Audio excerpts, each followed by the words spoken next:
everyone. We've got the throngs here, and we've got those in our broadcast audience. We'd like to welcome you here. Let's begin our program for the night.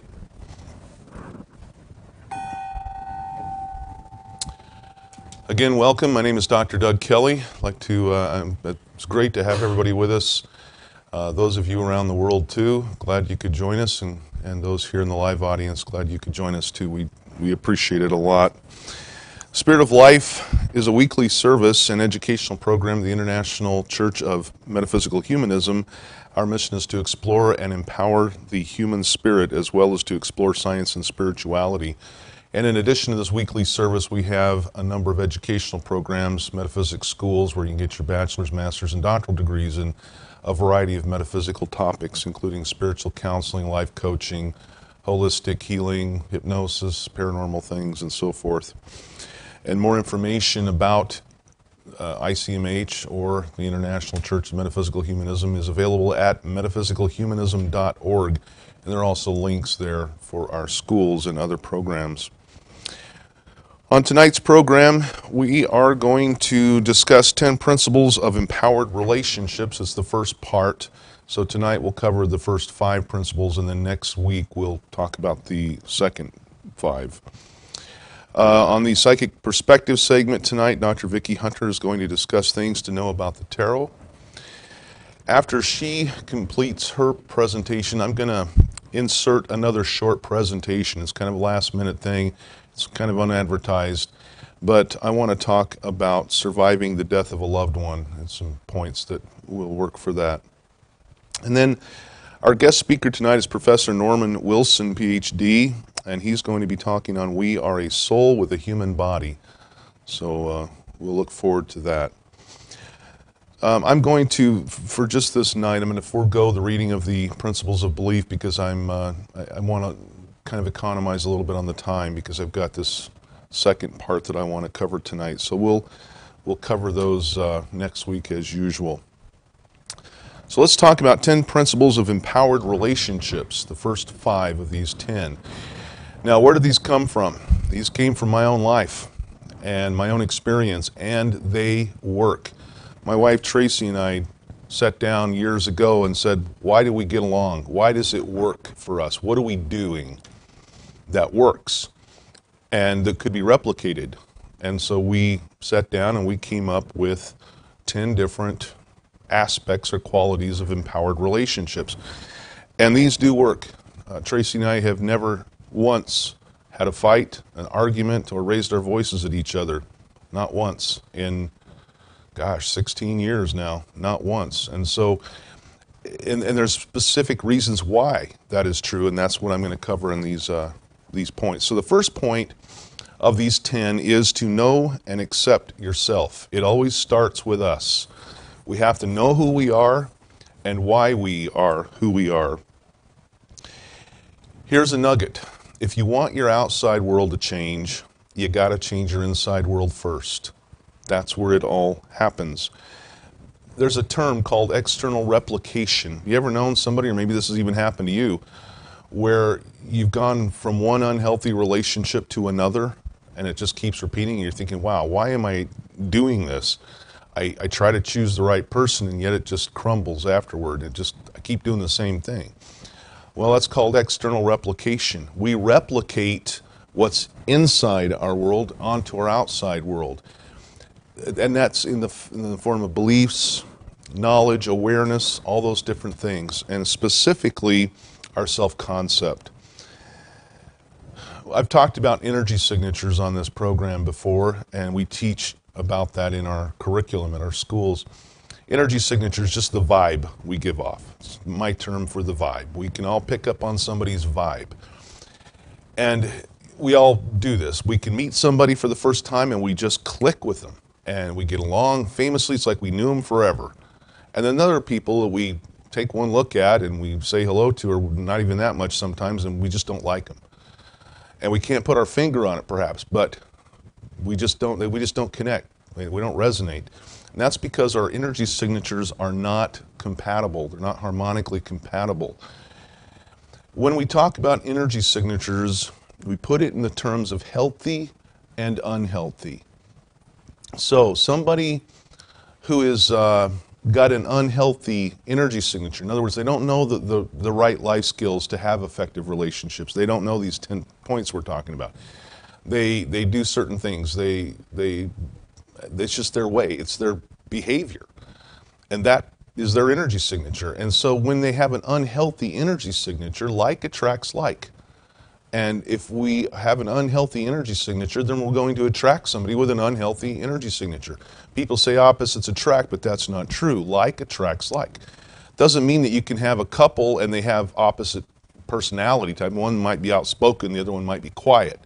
It's not really what I'm talking about. I'm talking about, is their energy signature who they are? Is it healthy or is it unhealthy? Is their self-concept healthy or is it unhealthy? People with a healthy self-concept attract other people with a healthy self-concept. And so we have to know and accept ourselves first. Our energy signatures are influenced by our own internal beliefs about ourselves, who we are, the knowledge we take in, our belief system and core values, belief system about the world, the universe, etc. We can change our energy signature when we gain knowledge. When we increase our awareness, we change our energy signature. When we learn something new, maybe we've been doing something and just we're unaware that we're doing it wrong. And somehow or other we learn that we've been doing it wrong and we change. Now we're doing it right. And consequently, our energy signature changes along with it. Now sometimes we might say, we might be in a toxic relationship and not get out. I've dealt with hundreds and hundreds of people in this. They know that their relationship is toxic. They know that it's wrong. They know that it's not right, but they can't seem to extricate themselves from it. There's a reason for that. It's called secondary gains. Secondary gains. It's not primary gain, but a secondary gain. Here's a couple of examples. If a child doesn't get enough attention from his parents and he acts out, he gets attention, right? Negative attention. So he grows up learning that if he wants any attention, he's got to act out. He gets his attention, but it's negative. It's not empowering. It's not uplifting. So he doesn't act out because he wants to be punished. That would be the primary gain, if you will, or consequence. The secondary gain is he gets his attention. Here's another example. A woman lives with a man who beats her. She won't press charges. She won't leave him. Why? Because she has no marketable skills and fears for her children and whether she can support them or not. But he's paying the bills and treating her poorly. Secondary gains, somebody's taking care of her. So those are reasons why we stay stuck, because of our own beliefs, our own internal beliefs about who we are and beliefs about the universe and our place in it. So if you want to have better relationships with people, you got to start with a relationship with yourself. We're all in the relationship business. You've probably heard that. We're in the people business. Well, that's true, but we're more accurately in the relationship business. That's where it's really at. So have realistic expectations of yourself, no perfectionism. You are perfect. You're perfect just the way you are for this day and this time. And if you want to be more perfect, then change your self-concept, improve it. Improve your self-esteem, grow in that way. Don't take yourself too seriously, because that only leads to unnecessary stress. Don't forget to be human. It's okay to be human. Do your best to do no harm, to do right. Learn to be happy being alone with yourself. Most people probably don't like being alone. Learn to be happy being alone with yourself, because the person who cannot be happy being alone cannot be truly happy being with others. And of course that gets into them esteem. I'm only happy when I'm around other people because they validate me. My expectations come from them. Whereas self-esteem is internal expectations and internal validation. Forgive and forget everyday mistakes that you make freely and generously, and also forgive the other person too that you're with, perhaps in an intimate relationship or close relationship. So that's the first one, know and accept yourself. The second one is know and accept the other person. You need to accept the other person for who they are. If you cannot accept the other person for who they are, fine. Then don't be in a relationship with that person. It's pretty simple. We don't want to complicate it any more than that. If we can't accept who they are, then we're not in a relationship with them. And if we can accept who they are, then we don't complain about them. And we don't try to control or change them. We don't give them unsolicited advice. Remember the dark side of doing good. We care for them, and maybe they're doing something that we think is harmful to themselves, and so we try to control them, nag them, change them to not do that anymore. We don't have that right. That's the dark side of doing right.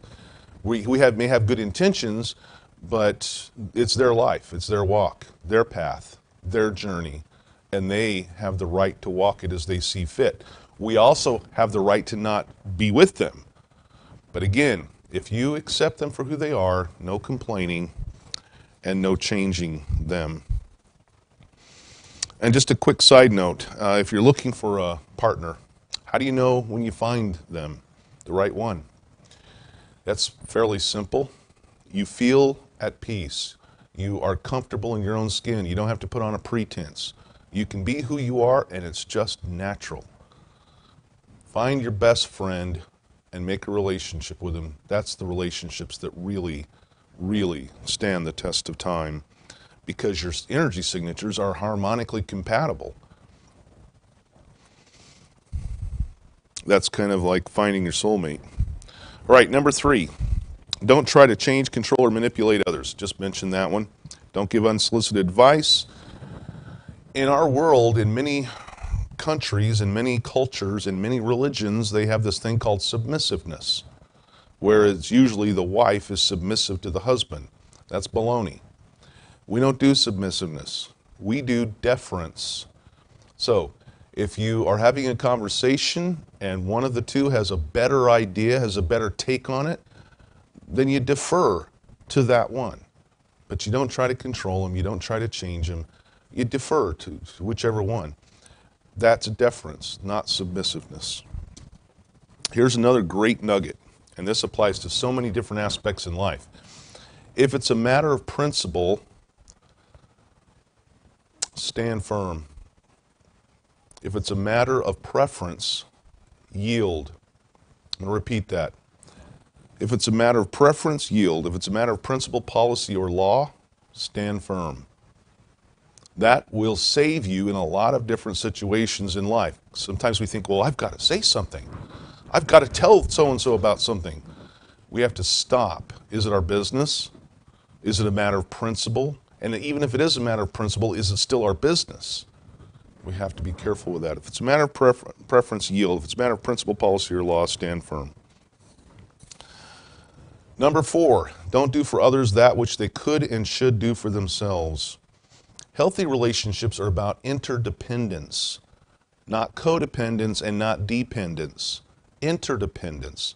That means that you depend on one another by choice. But it also means that you can stand on your own 2 feet. They do stand on their own 2 feet. Don't do things for other people that they could and should do for themselves. If you are tempted to do something for somebody who could and should do it for themselves, then ask yourself, if I do this, will I enable this person in an unhealthy behavior? If the answer is yes, then don't do it. Now, doesn't mean we can't do a nice. We can do a nice. We can do thoughtful things for people. That's not what I'm talking about. I'm talking about literally doing things that they ought to be doing for themselves and could be doing for themselves. If they should do it and could do it, let them do it. If they should do it but can't do it, then you can make a decision on that, whether you can jump in and help. Number 5, communicate and collaborate. One of two of the most important, critical traits, qualities in any relationship, in my opinion, is communication. The other one's trust. But I want to focus on communication. Lack of communication will kill any relationship. Lack of communication will kill any relationship. Never forget that. It is an absolute cosmic truth. Anybody have friends that you just haven't talked to in a long time? Haven't seen them in maybe some years? What kind of relationship do you have? None. Doesn't mean you can't recoup that, but currently you probably don't have one. If you want the relationship to continue and to be alive, you got to communicate and you got to collaborate. This business of yelling is nothing more or less than an attempt to change or control somebody. If they irritate you, if they stress you out, if they anger you, you need to look within, because you're the one who's trying to control or change them. Right? When you have an issue that you've got to discuss, then discuss it like two mature adults. There doesn't need to be any raised voices. There doesn't need to be any yelling. It doesn't have to be. Discuss it. And if one of the two has a better option, a better way to go, defer. Remember, if it's a matter of preference, yield. If it's a matter of principle, policy, or law, stand firm. Collaborate with one another. We need to learn how to disagree without being disagreeable. Somehow in this culture, we think that anytime we disagree with somebody, okay, we got to put the boxing gloves on now. We got to be ready for somebody to be angry with us. And it doesn't need to be. You can disagree without being disagreeable. Watch your words. Don't say things that incite or insightful, but you can disagree, and you can disagree in a close relationship. I mean, there are times when Tracy disagrees with me. Of course, she's wrong. Just kidding. I tell her that, and she says, right. We'll see who's wrong later. Just kidding. But there are some things we disagree on. There are not many, because we are so harmonically compatible. Our energy signatures. It's like, if you know one of us, you know the other one. That's how alike we are. And that's been a big secret to our success. So don't fight, don't yell, communicate, collaborate, take a deep breath. If you can't talk about it right this second because you're upset, say, I want to talk about this, but I need just a few minutes to just collect my thoughts. Can I get that? And notice how I shut up. That's how you talk. Great. Well, no, I want to talk about it right now. I appreciate that, but I'm not in a position to talk about that right now, but I will be in about 30 minutes. I'll see you there. I'll talk to you then. And you walk away. That's assertiveness. Okay, so we have discussed these first 5 points of empowered relationships. Know and accept yourself. Know and accept the other person. Don't try to change, control, or manipulate others. Don't do for others what they could and should do for themselves. And number 5 was communicate and collaborate. Next week we'll pick up with points number 6 through 10 to finish this out. All right. Again, I'm going a little bit quicker because I want to get in that second part. So next up is Dr. Vicki Hunter, and she's going to be discussing things to know about the tarot. Of course, Dr. Hunter is an expert at the tarot, so she'll have some great points to share with us on that. Dr. Hunter, welcome. Hello, everybody. Glad to be here again this week for a totally different kind of topic on relationships. It's kind of like the relationship we have with things. These things that can bring us together and find new connections. And the tarot is by far my favorite tool to use for readings. But for the record, I can read teacups, I can read sticks and sand, because everything is a form of connecting, I believe, to like this other super consciousness or these other connections in the universe. It's just a matter of how we interpret them and how we're connecting through people, with people, through them. The things to know about tarot is that there are so many different types of tarot cards out there now. I can't even begin to count them. When I began, actually in 1976 with tarot, It was the Rider-Waite deck. I'll talk to you about that in a minute. But since then, I mean, well, back then there was only a couple of different decks, and Aleister Crowley was very popular. Yeah, a couple others. But now there's just literally, I think, hundreds. We could legitimately say that. When you're choosing a deck, you have to choose something that it resonates with you. But I would also recommend that if you're going to read for other people, choose a deck that is comfortable for others. One of the things that I see is readers using cards that they love, and they love the pictures, they love the stories, but other people get like alarmed. There's some pretty interesting pictures that are there, and it can be very intimidating to people who don't know and understand them. So that would be a really big point to consider when you're choosing a deck for yourself in the event that you're a reader. The Rider-Waite deck came to me, very early in my life, and I have tried other decks. I keep going back to it because I think they're just beautiful. And I love the Pamela Coleman Smith story of how she was commissioned by, I think his name, Arthur Waite was his name. And he hired her and paid her a pittance for doing 78 beautiful cards. And then it was, I think his name was William Ryder, was the publisher. And of course, it didn't take off right away. Pamela Smith, she died in 1951 and penniless, which was interesting. Now the Rider-Waite deck, of course, and her artwork is just taken off. It's the most famous one there is. She didn't have any heirs either, so it's kind of a very interesting story, but her pictures, her artwork, her connection to them it just really resonates with me. So there's a number of things that I have learned about finding my own formulas, developing new formulas, and since I have courses on the school sites, there's a few things that I encounter quite regularly with people using cards. The first thing is they really do believe there's a spirit in their cards, and that makes absolutely no sense to me whatsoever, but it's whatever people believe. I think what I sense is that there's a connection in our higher consciousness. Maybe there are spirits around or spirits who come when you're doing a reading.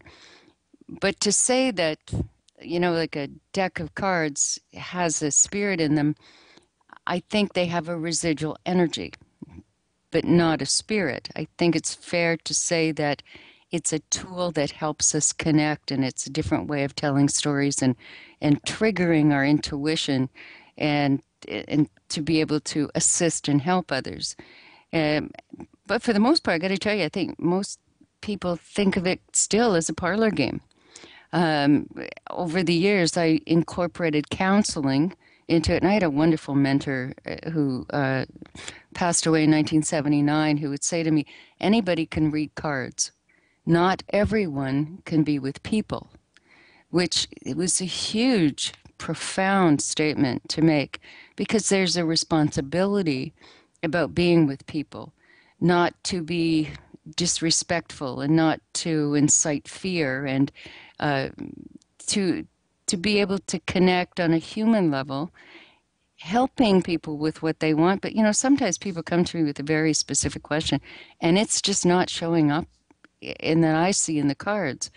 And so I'll just start over. I say, well, let's cover this ground, and we go on to the next, and we keep in, and then my intuition starts activating more, and I rely less on the cards, because there's a lot of things that are really important to people to hear, or at least get reassurance. I think anybody who wants a reading really does want to have some kind of validation, some kind of reassurance, some kind of hopefulness. So ours is not to tell them, all the bad things and the foreboding of what's coming, but more about every moment of every day is a fork on the road. And intuition kind of gauges where this particular decision will take us. So you don't have to go down that dark alley, but that's not to say sometimes that dark alley where you can't see where you're going, it could be a wonderful mystery waiting to unfold. So we can't be prejudiced in it. So there's two things I just said in there. And first of all is when I do a reading, I always tell people nothing is written in stone. When you know something and you get a heads up about something, the energy automatically changes. What people do with that then is completely up to them. So then the second part is not to be prejudiced in a reading for any reason. If I read for somebody yesterday, I start absolutely fresh today because their life could have changed in a day. And it's even, I carry that on into my counseling work. You know, if I have regular sessions with people, their life could have changed in a day. I can't enter with a prejudice to assume that there isn't some kind of change that's been made since the last time I talked to them. So that would bring me to things to know about the tarot, without going into a lot of stuff about readings. Tarot cards, I believe, are tribal languages that were put together, but there's no real known history. Nobody knows absolutely for sure where they came from or how they came about. I think it was two languages, and so there's two parts that are put into one, which is why you can read also a regular deck of playing cards, the 52, which is expanded into 56 with the tarot and then 22 other alphabets. So or alphabet letters, and so they merge together, and there's just all these different dynamics that start to flow. I know I get kind of carried away because I really love them. I have done many different experiments, and I recommend people to have a connection, build a relationship with their cards, and never mind so much about where they come from or how that came about, because it really, honestly, doesn't matter, because we could debate that forever. Just because a lot of people get very stuck on what they think because they read a book somewhere. Well, I've read a lot of books, and I've been doing it for a long time, and nobody knows for sure. There's no evidence to say anything. So the tarot is a language that we use between ourselves. I am forever fascinated how they can repeatedly, some of the same cards of 78 come up. Like if you do 4 different layouts, keep shuffling and redo it, shuffle and redo it, there's some of the same cards will come up, which is really fascinating to me, or a different expression of the same thing. And I think you almost have a better chance of winning the lotto when you think about the mathematics of it.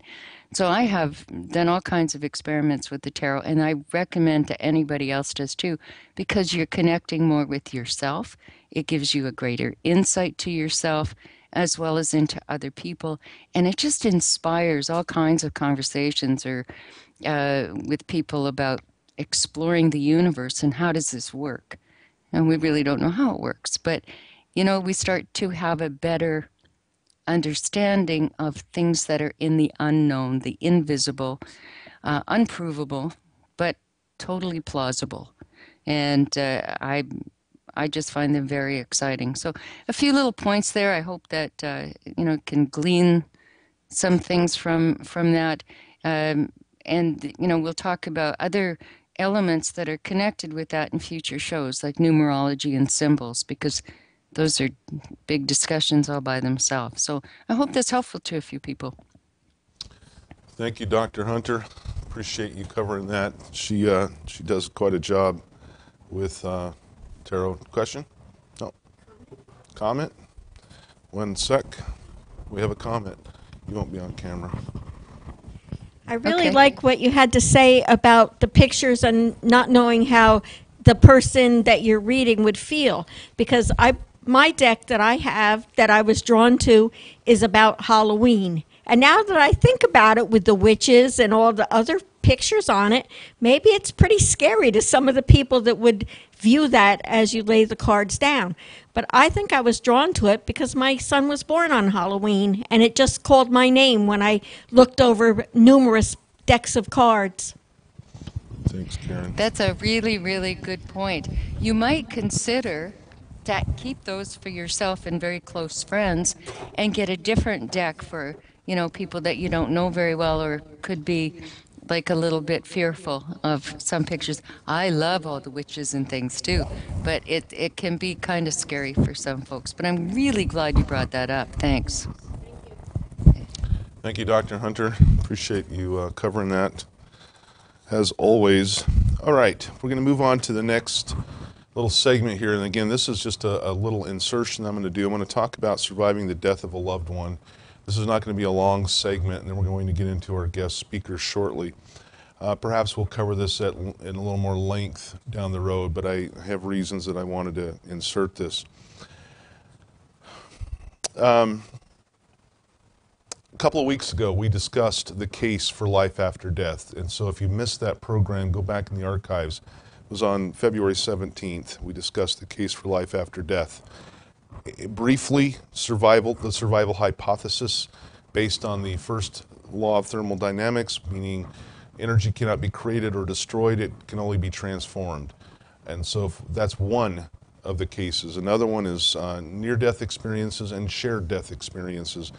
Another one is just experience with spirit phenomena that can't be explained any other way. And to me, one of the big ones is when you think and consider everything, us dying and that's it is not reasonable. It doesn't make reasonable sense when we look at all of the creation, when we look at everything.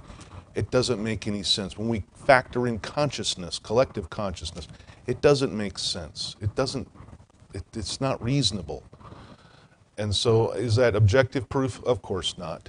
But it's part of the case for life after death. So what do I mention this for? Well, we've all lost loved ones in death, so to speak. And depending on your religious upbringing, that may be a bad thing or not such a bad thing. In other words, it could be worse for some others. If you believe your loved one's going to hell, it's probably a bad thing. But don't forget that all those concepts, heaven and hell and anything else, are just ideas that came from the mind of a person and then evolved, person to persons. So it doesn't make them true. Doesn't matter if it's written in the Bible. The Bible is plagiarized for the most part from earlier works. Doesn't matter. What matters is we do not know. But the evidence suggests, strongly I might add, that we live on after we die. What that should do for us is give us some hope, because a human being without hope, well, is hopeless. And I don't mean that as a joke. I mean that's not a good place. But if we look at all things considered, we have hope that they go on and that they're fine. So when they pass, they're in the next chapter of life. That's why that is part of our principles of belief, which are right here on the wall. Number 6, we believe the nature of a human being encompasses both a physical and spiritual aspect, and that human consciousness survives the death of the physical body in a coherent fashion. Thus, death opens a new chapter of life and conducts the individual into a higher state of existence. It's not something I just plucked out of the air. It's based on reasonable evidence, compelling and rational proof. When we lose somebody in death, we go through what they call the stages of grief. There's different models of this. Probably the most common are the 5 stages of grief, which are denial, anger, bargaining, depression, and acceptance. There's another 7-stage model that I like a little bit better. I think it's a little more thorough. You can find this one at recover-from-grief. Basically, recover from grief with dashes in between the words. And the first one is shock and denial. When we lose somebody, we're shocked and we're in denial. Well, that can't be. Are you sure? Are you sure it was him? Are you sure it was her? And it goes on. We all know this. The second one is pain and guilt. Obviously, we're pained at the loss of a loved one. And a lot of times we may feel guilt, whether it's survivor's guilt or whether we feel that we were somehow complicit in their passing. Maybe there's something. Maybe we didn't treat them right. Maybe we had an argument with them prior to their passing. But we can feel that guilt. The third one is anger and bargaining. Then we get to the point where we're angry because God took them, or why does this have to happen? Why do those people do it? And we might start blaming people, blame God. We might blame each other. We might blame those close to us. And the bargaining is within us. We start negotiating with us. Well, and that's common with the God concept too. But be careful of this stage. You don't want to display this anger toward those close to you, toward loved ones. And that can happen, and it can destroy a relationship in and of itself that wouldn't otherwise have been destroyed. So the third one's anger and bargaining. Number 4 is depression, reflection, loneliness. Just when you get cooking on with your life, time has passed, then you have another bout of this grief. And it can just come, and it comes, it's a roller coaster, it comes and goes. The fifth one is the upward turn. You feel like you're doing better. The sixth one is reconstruction and working through it. You become more functional, your mind starts working again, you find yourself finding realistic solutions to things. You basically feel like you're coming back around. And then the seventh one is acceptance and hope. And these are not set in stone for everyone. And again, I don't have a lot of time, but I want to really point the rest of this out now. Dr. Viktor Frankl was a brilliant man. He was the founder of logotherapy, which is a meaning-based therapy. He went through Auschwitz, lost his wife, he lost his daughter, he lost his manuscript for logotherapy. He wrote the book Man's Search for Meaning. If you haven't read it, you should read it. There's a lot of good points in it. He talks about a time when an elderly man, I believe the man was a doctor himself, a retired doctor, but I can't be sure. But he talks about this elderly man who had lost his wife, and he couldn't deal with it. He couldn't let her go. He couldn't overcome this loss of his wife. And so he came to Dr. Frankl. And Dr. Frankl asked him, what would have happened if you had died first instead of her? How would she feel? And he said, oh, she would have felt terrible. She couldn't have dealt with it. She would have suffered so much. And Dr. Frankl said, see, you have spared her that fate. And the man simply shook Dr. Frankl's hand and walked out the door. What he did was reframe the whole thing. And that's an important thing. The people who have passed, are on to the next chapter. We're still here. We still are here in this world. We still have a ways to go. We have things to do. They might too, but they're safe. They're fine. And they're looking at us and hoping that we make it through okay. So, if you love the person, then rejoice in knowing that they have been spared the same suffering and grief that you're going through. Do it for them. And to wrap this section up, celebrate their life and honor their memory. How can we do that? How can we celebrate their life and honor their memory? And this is very important. We can do this by living our life on purpose, by being about our life's work, lightening the load of others, easing the burdens of others, making a difference that we were here. We honor not only ourselves, but we honor their memory too. Don't have a funeral service for them. Have a celebration of life service. When I kick, I don't want a funeral. I want a party. I want people to celebrate what I've done. Because when I'm looking down, I don't want to see a bunch of tears. I want to see, wow, he made a difference. That's what I want to see. I don't want people to be sad because I'll see him again and I'll be fine. It's them that I'm worried about. So you're worried about what your past loved one's going to do, your dead loved one. They're worried about you. Make them proud. Every situation, circumstance is different. So there's no cookie cutter recipe for overcoming grief. Don't make any big life decisions during this time, and don't alienate those close to you. When you're going through the grieving process, this has worked for me, because it's a roller coaster. You'll come and go. You'll be fine 1 minute, the next minute you'll be crying your eyes out. Something will trigger that, and you'll cry your eyes out. Feel the grief for all it's worth for 5 or 10 minutes. Give yourself that much time. 5 or 10 minutes. Feel it for all it's worth. Cry all the tears you want to cry. And then release it. Let it go. Change the channel in your mind. Move on to something else. The next time that it happens, do the same thing. Feel it for all it's worth. Cry all the tears you want, and then release it. And keep doing that.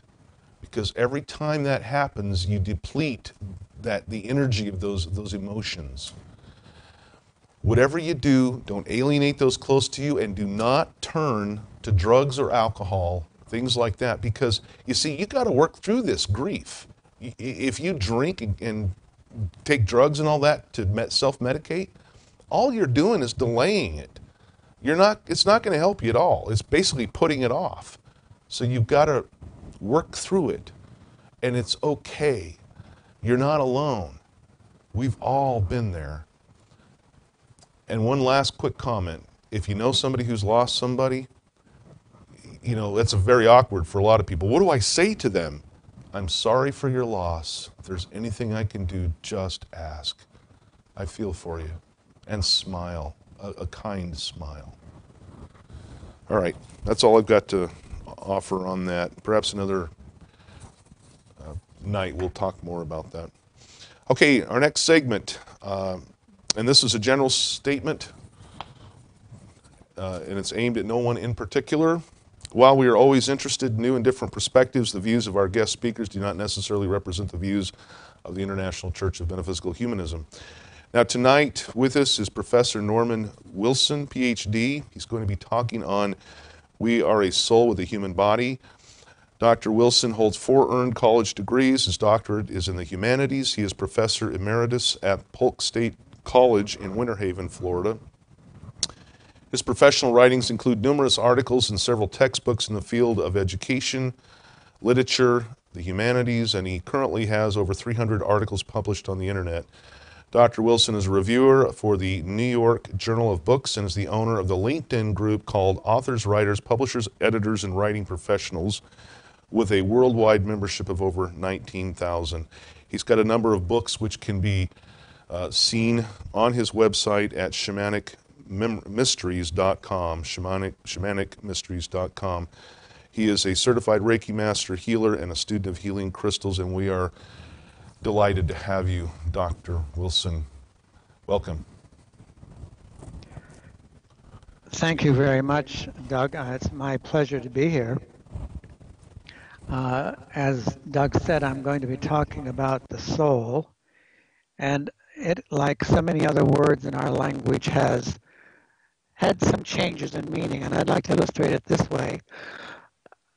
Remember the word pretty, pretty nice, pretty awful, pretty cool, pretty sunset, pretty dress, pretty woman. What does the word pretty mean? Soul has sort of come into that same kind of a situation where we're not too sure. Today we have soulmates. We have soul brother, soul sister. We have soul music, soul train, soul food. And oh yes, we even have a soul kiss, whatever that might be. The word soul describes the sound post of a violin. It also describes the bore of a cannon, an instrument of destruction, believe it or not. We have soul lashings. We have soul candles, soul snatchers, soul catchers. And yes, in some quarters we have what they call soul ale, for those whomever happen to imbibe. I don't. Then we have a whole array of interesting expressions. Oh, he's a poor soul. She's a lost soul. Or that child has an old soul. Interesting, isn't it? What we have, all those uses of the word soul. Well, I think that we have the issue complicated a little more because we are told that eventually everything crumbles and falls away. Everything except the soul. That's very important right there. So that leads us to the question, if the soul does not die, what is it? What is it? It's pure energy as far as I'm concerned. Pure energy. Because it is energy, you and I have the opportunity, a living opportunity, to recreate our own beings and bring them into existence again and again and again. That's pretty phenomenal. This might be in another plane. It might be within the same realm in which you're currently existing, called ordinary time. Could be even in a parallel universe, or maybe somewhere in another universe that's been created. Think about it. An opportunity to recreate. Doug mentioned the law of thermodynamics a little bit earlier. The law of thermodynamics is applicable, I think, to the human soul. Very much so. The first law simply states that energy cannot be destroyed. If we accept the notion that the soul is energy, then it can't be destroyed. It lives forever. No, it also says that it can be transformed. Energy can be transformed. The question for you and me then becomes, what can this soul be transformed into? I think that's a good question. I think it's transformed back into the essence from which it came, that which created it. However, on the other hand, if we view the soul as something that's vague, unrelated to the self, we have another issue. I think from my own personal point of view, the soul and the self are one and the same. They cannot be separated. And I think we need to come to that. I think we also accept the fact that the physical body dies. Okay. It's just like an automobile. It's used to transport our soul around. An automobile wears out. However, the soul, unlike the automobile, doesn't end up in a junkyard. Now, the question is, where does the soul end up? Where does it go? The ancients used to call it the Akashic field or the Akasha record, the source of all. Visionary, scientist, writer, novelist, television personality, Greg Braden called it the divine, the divine matrix. That's also the title of one of his books. Another person whom I think very highly of is Lynn McTaggart. She is considered to be among the 100 most influential spiritual persons in the world. That's quite a reputation. She simply calls it the field, this place where the soul goes. And that's the name of one of her books, by the way. Whatever name you want to call it, where the soul goes, it is there that the soul continues its evolutionary process, if you want to call it that. Its evolutionary purpose, maybe would be a better way of saying it. It gains new perspective.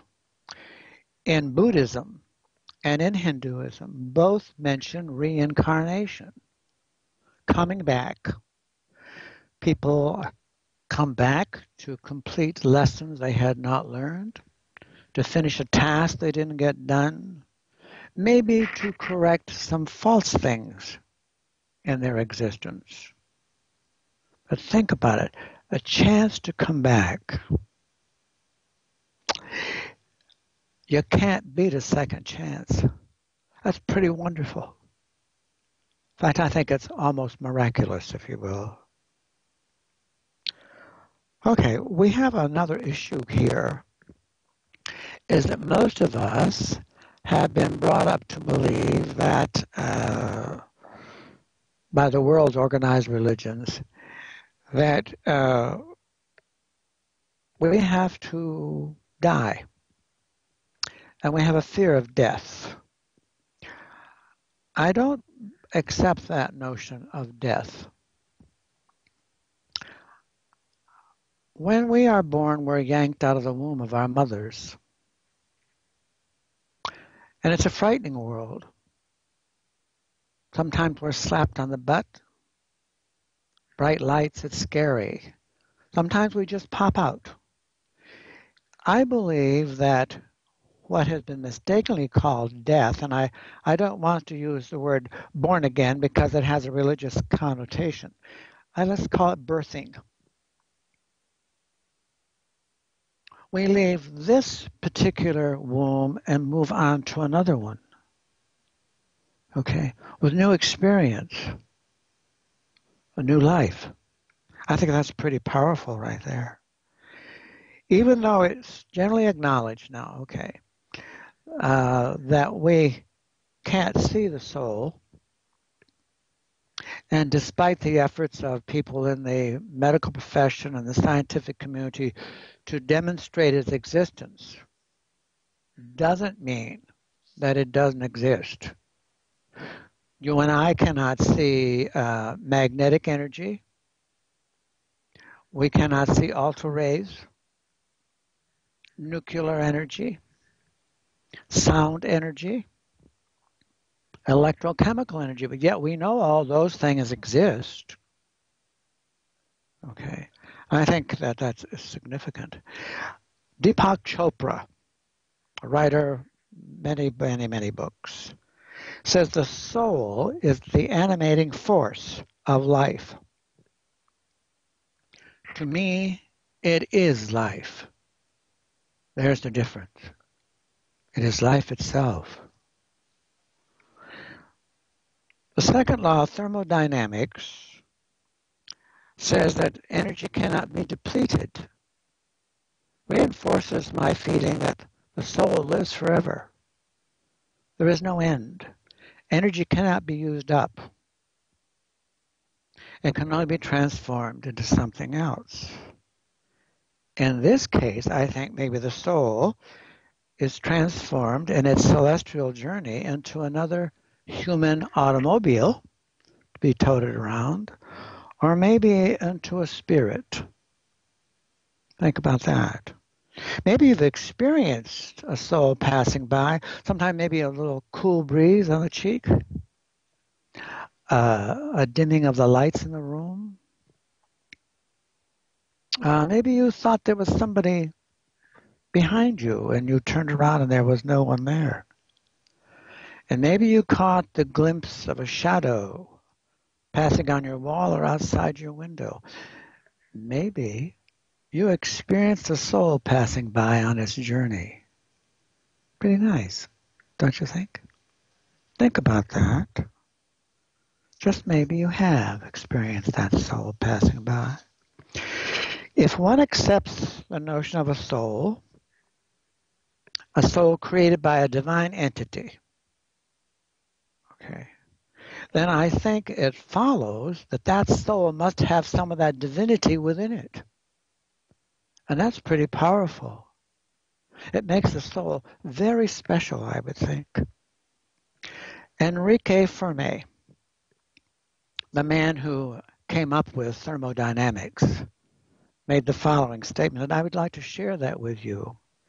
He said, every breath an individual inhales, that same individual inhales a molecule exhaled by Julius Caesar at the moment of his death. Think about it. I would like to say we've also inhaled a molecule exhaled by Jesus Christ as he died, or the Buddha, or Genghis Khan, or Adolf Hitler.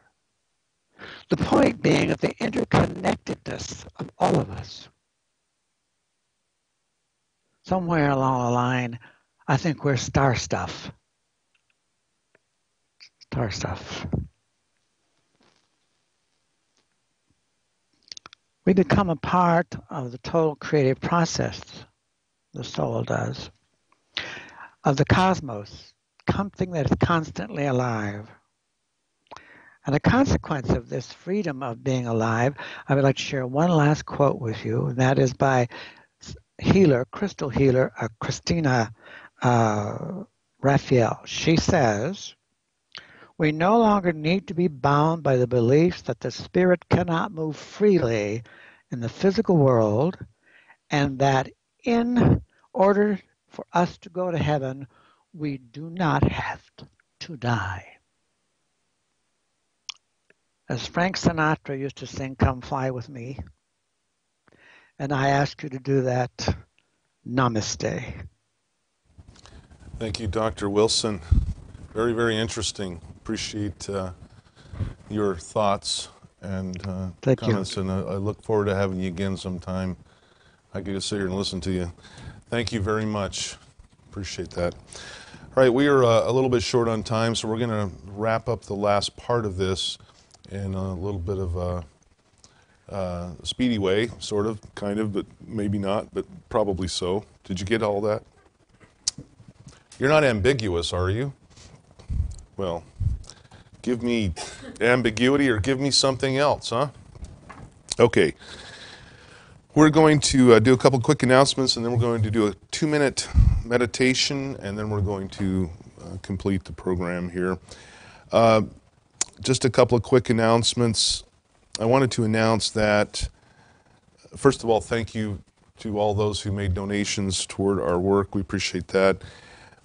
Coming up in a couple of weeks, on Monday, March 16th, I'm going to do a 4-week Empower the Spirit support group. It's going to be 4 Mondays, 2 hours each Monday, 7 to 9 p.m.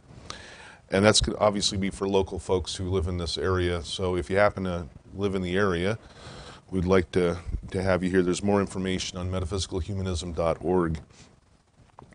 On March 17th, which is our Tuesday service, we're going to do the rite of equinoctial equilibrium for the March equinox. It's one of our 4 ceremonies, and it's designed to help us remember and kind of figure out where we're going and where we've been and that sort of thing. So I hope you'll join us. We'll also have topics.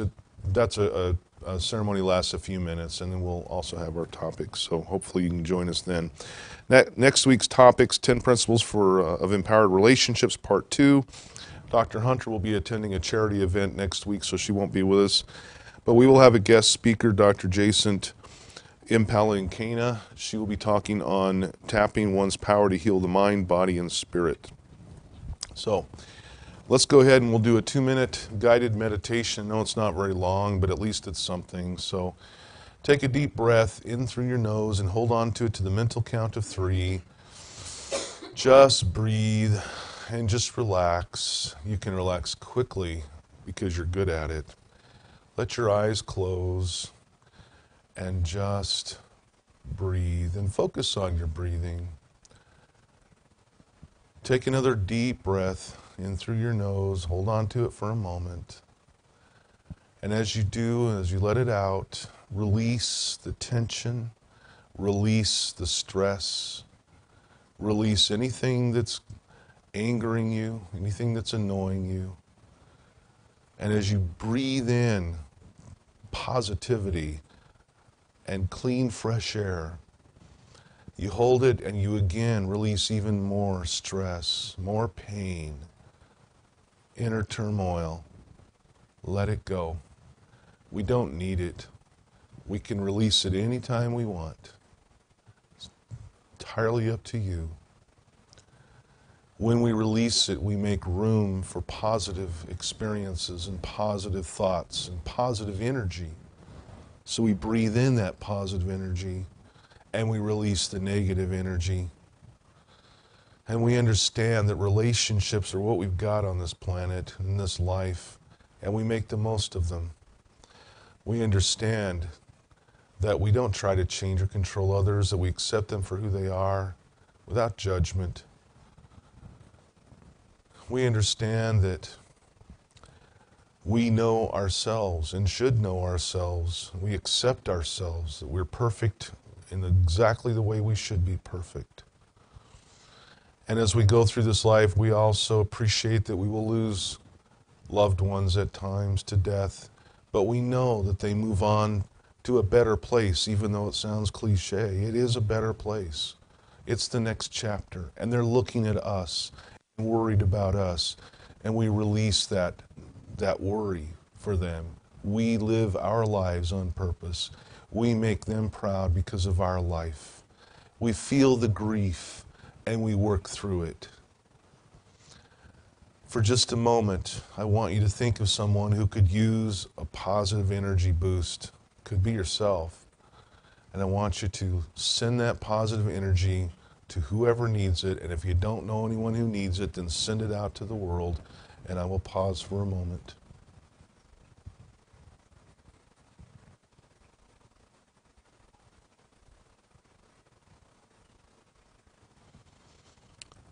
All right. As I count from 1 to 3, begin coming back around, breathing normally. 1, feeling much better. 2, feeling refreshed and energized, even though it was short. Receive that energy. And 3, eyes open, knowing that you are a powerful being. You can do anything you want, go anywhere you want, accomplish anything you want. It is entirely up to you. And you receive the energy to do that. We appreciate your kind attention tonight, as always, and we look forward to seeing you again next week. Until then, listen, think, learn, grow, and live.